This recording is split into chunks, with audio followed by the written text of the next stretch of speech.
नमस्कार। मैं अंकित। आज से दर्शकों मैं आपको कुंडली के बारे में भी जानकारी दूंगा। सर्वप्रथम हम बात करेंगे ग्रहों की दृष्टियों के बारे में, यानी कि आज से आप अपनी खुद जन्म पत्रिका कैसे पढ़ सकते हैं तथा आप अपनों की जन्म पत्रिका कैसे पढ़ सकते हैं, इसके बारे में आज से हम जन्म कुंडली के बारे में जानकारी प्राप्त करेंगे। देखिए दर्शकों, जन्म कुंडली में 12 राशियां होती है और जैसे कि यह एक पत्रिका बनी हुई है, इसमें यह जो होता है यह प्रथम भाव होता है, यह द्वितीय भाव, तृतीय, चतुर्थ, पंचम, षष्टम, सप्तम, अष्टम, नवम, दसम, एकादश व द्वादश, यानी कि कुंडली में यह 12 भाव होते हैं और इस प्रकार 12 राशियां होती है।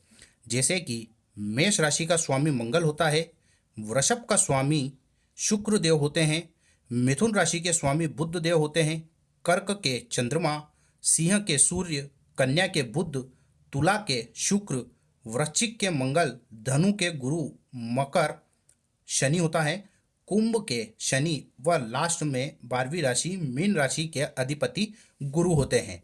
ठीक उसी प्रकार दर्शकों, हर ग्रह को हमारे ऋषियों ने दृष्टियां दी गई है। जैसे कि सूर्य की 7वीं दृष्टि होती है, चंद्रमा की भी 7वीं दृष्टि होती है, बुध की 7वीं दृष्टि होती है, शुक्र की भी 7वीं दृष्टि होती है। किंतु दर्शकों, गुरु, मंगल, शनि और राहु केतु, इनको 2 दृष्टियां एक्स्ट्रा प्राप्त हैं।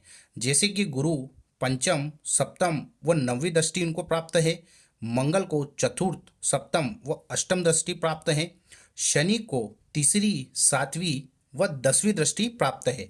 ठीक उसी प्रकार जो गुरु की दृष्टियां होती है, सेम राहु और केतु की दृष्टियां 5, 7 व 9 होती है। अब बात करते हैं दर्शकों, यदि आपकी जन्म कुंडली में इस प्रथम भाव में 1 नंबर लिखा होता है तो यह मेष लग्न की पत्रिका कहलाती है। यदि यहाँ पर 2 नंबर लिखा हो तो यह वृषभ लग्न की पत्रिका कहलाती है। ठीक इसी प्रकार यदि इस लग्न में 1 से लेकर 12 नंबर तक कोई भी अंक लिखा हो तो ठीक उसी प्रकार व्यक्ति की वह लग्न पत्रिका होती है। अब बात करते हैं दर्शकों कि मान लीजिए आपकी इस जन्म कुंडली में यदि सूर्य यहाँ बैठा है 10वें स्थान में, तो सूर्य अपनी दृष्टि से, पूर्णतः दृष्टि से, 7वीं दृष्टि से इस भाव यानी कि चतुर्थ भाव को पूरी तरह देखेगा। ठीक उसी प्रकार चंद्रमा यदि यहाँ बैठ जाए तो यह भी अपनी पूर्ण दृष्टि से, 7वीं दृष्टि से यहाँ देखेगा। यदि बुध बैठ जाए तो यह 7वीं दृष्टि से देखेगा और शुक्र बैठ जाए तो 7वीं दृष्टि से देखेगा।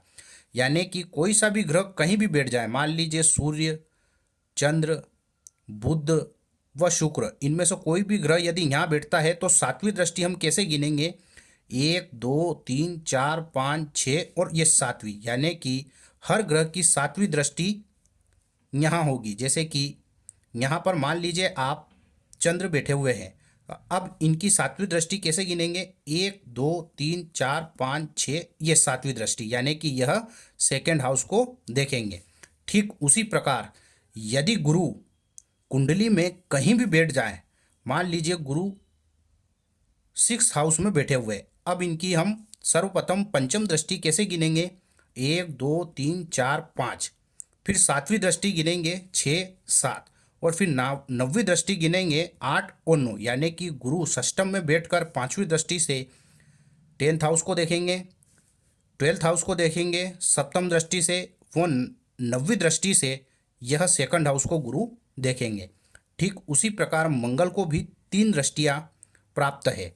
जैसे कि मान लीजिए मंगल यहाँ कहीं पर भी बैठे हुए हैं, अब जहाँ ग्रह बैठता है वहाँ से गिनने पर 1, 2, 3, 4, यानी कि मंगल की चतुर्थ दृष्टि 9th हाउस पे पड़ी, सप्तम दृष्टि 12th हाउस पे पड़ी व अष्टम दृष्टि लग्न पर पड़ी, यानी कि मंगल 4, 7 व 8 दृष्टि से कुंडली में देखते हैं। ठीक उसी प्रकार शनि की 3 विशेष दृष्टियां होती है। मान लीजिए शनि यहाँ पर बैठे हुए, कहीं भी बैठ सकते हैं आपकी जन्म पत्रिका में। यदि शनि यहाँ बैठे हैं तो शनि की तीसरी दृष्टि 1, 2, 3 सप्तम हाउस पे पड़ी, फिर इनकी सप्तम दृष्टि यहाँ पर 11th हाउस में पड़ी तथा इनकी 10वीं दृष्टि यहाँ सेकंड हाउस पर पड़ी।